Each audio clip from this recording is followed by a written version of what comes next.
वो बंदे की बात कर रहे हो, इंडिया गठबंधन तो इतना बड़ा संगठन है, फिर भी दो को नहीं हरा पा रहे ऐसे। भाई देखिए, देश की जनता ने हरा दिया है, पर हम ईवीएम से हार रहे हैं। ईवीएम हमारे कंट्रोल में नहीं है और ईवीएम को हटा नहीं रहे हैं। ईवीएम की सरकार है और इसलिए 2047 की बात कर रहे हैं। हम तो जनता की बात कर रहे हैं, ये कुर्सी और शासन की बात कर रहे हैं। मैं दावे से कहता हूँ, प्रधानमंत्री का साउथ में जाकर बैठना और प्रधानमंत्री का कहना मैच हो रहा है और एक बड़ा दल बनेंगे। मैं दावे से कह रहा हूँ ईवीएम से हैक होएगा। चुनाव हैक हो चुका है।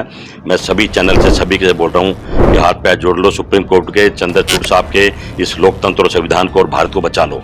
एकमात्र वही रास्ता है।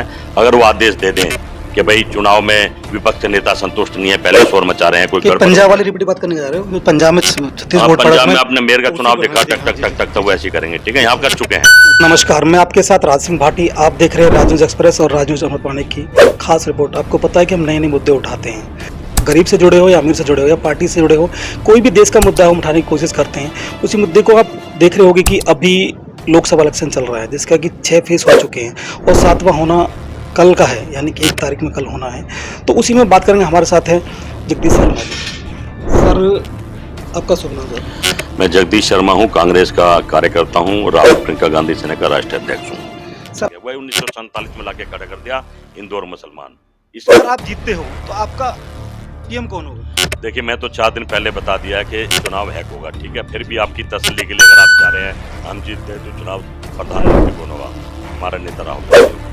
सबसे बड़ा दल है, सबसे बड़ी पार्टी है, भारत की रक्षा और भारत को बनाने वाले हैं और घर घर जाकर लोगों की मदद करने वाले हैं। मेरा नेता राहुल गांधी। तो इनका एनडीए गठबंधन है, इतने गठबंधन के नेता भी हैं, इनके नेता भी है।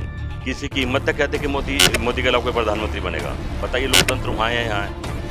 अगर कोई नाम भी ले दे गलती से तो उसका पता नहीं कहाँ चला जाएगा। अगला शिकार बता दिया ना, योगी होने वाला है, राजनाथ सिंह होने वाला है और घर घर ये अगले शिकार हैं इनके। सबसे पहले तो ईवीएम का विरोध प्रधानमंत्री मोदी ने करा था कि जिस देश में पढ़े लिखे लोग हैं अपना नाम देके ठप्पा लगाते हैं, बहनों भाइयों, तो भी ऐसा करो।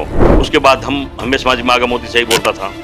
आप पिछले 10 साल में ईवीएम से राहुल गांधी आ रहे हैं, जनता की वोट से नहीं।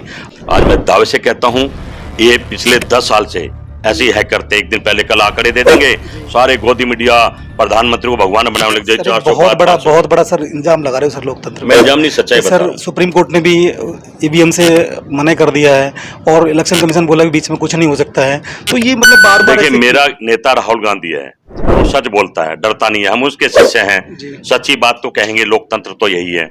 आप सोशल मीडिया में भी लिखिए, अपने यूट्यूब चैनल पे लिखिए कि प्रधानमंत्री राहुल गांधी या मोदी, दर दर दर दर राहुल गांधी बोलेंगे, मोदी का नाम मिलेंगे। बल्कि नहीं है।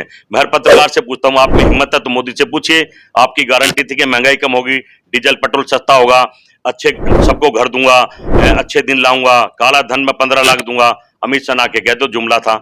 किसी पत्रकार की मां ने दूध नहीं पियाया कि मोदी से सवाल कर ले। 70 कुर्सी सब कुछ नहीं होनी चाहिए।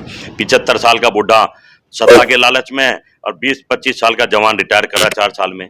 सोचो ना कहाँ देश ले जा रहे हैं। वो जुमले वाली बात था कि महंगाई इनका बाप कम नहीं कर सकता। जब देश को लूट ही रहे हैं तो कैसे महंगाई कम करे? राहुल गांधी एक दिन में कम कर सकता है। ये टैक्स हटा देगा, खाने पे टैक्स, नहाने पे टैक्स, जाने पे टैक्स, रोने पे टैक्स, सोने पे टैक्स, ये टैक्स हटा देगा, महंगाई कम हो जाएगी।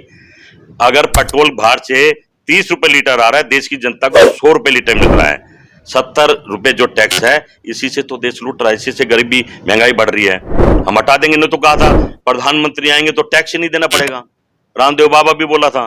सर, वही तो बात मैं कह रहा हूं। सत्ता से बाहर जब लोग होते हैं, जब नेता सत्ता से बाहर होते हैं, हर कोई बोलते हैं। मैंने प्रधानमंत्री मोदी ने बोला था कि जब सत्ता में नहीं थे वो, कि हम डीजल नीचे कर देंगे, महंगा नहीं होगा, कोई भी महंगाई नहीं होगी, सिलेंडर सस्ता मिलेगा या मिलेगा। फिर क्या हुआ? सत्ता में आने का सब भूल गए। आम जनता अकल पिसती है ना। आप भी यही कह रहे हो, तो क्या आप भी ऐसी करोगे? देखिए, राहुल गांधी और बीजेपी और कांग्रेस में फर्क है। हम देश के लिए काम करते हैं, कुर्सी के लिए नहीं करते। ये लोग तो मोदी मोदी। अच्छा, इनकी बात बढ़कर इंडिया गठबंधन में इतने प्रधानमंत्री, ये तो लोकतंत्र है। मैं भी प्रधानमंत्री बन सकता हूँ, राहुल गांधी भी बन सकता है। इनकी में दूसरा बन के दिखाए ना, नाम ही चला के दिखाए। सुपड़ा साहब पता नहीं कहाँ मिलेगा।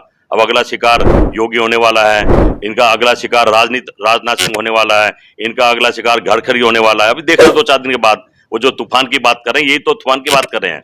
और लोकतंत्र और संविधान बदलने वाला है, लोकतंत्र खत्म होने वाला है। अब देश में 47 तक भगवान रहेंगे मोदी जी। आपसे हम पूछना चाहेंगे, 6 फेज हो चुके हैं, 7वें की कल तैयारी है और माननीय प्रधानमंत्री मोदी जी ध्यान में चले गए। अब वो ध्यान है कुछ और है? देखिए, प्रधानमंत्री जी ने बड़ा चिल्ला चिल्ला के छाती पीट कर कहा था एक देश एक चुनाव, जी जी और 2 महीने 7 चरण लगा दिए। ये चरणों में चुनाव लड़ता है जी और लुट रहा है। पिछले 10 साल से हम हमेशा देखते हैं कि चुनाव ईवीएम से लुट रहा है और अब भी लुटेगा। और प्रधानमंत्री जो ध्यान लगाने नहीं गए, वो ड्रामा करने गए हैं। अब आप ऐसे पूछे क्या कैसा ड्रामा? भाई, कोई ऋषि मुनि जाता है तो कैमरे लेकर नहीं जाता, 10-10 कैमरे कवर कर रहे हैं। और अमित शाह ने हर रैली में कहा था इस बार हम साउथ का सबसे बड़ा दल बनेंगे, जबकि इनकी पार्टी दलदल है, इनको कोई पूछ नहीं रहा है। और मैं दावे से कहता हूं, प्रधानमंत्री का साउथ में जाकर बैठना और प्रधानमंत्री का कहना मैच हो रहा है और ये बड़ा दल बनेंगे। मैं दावे से कह रहा हूँ ईवीएम से हैक होगा, चुनाव हैक हो चुका है। मैं सभी चैनल से सभी के बोल रहा हूँ, हर खबर पाइए सीधा अपने मोबाइल पर।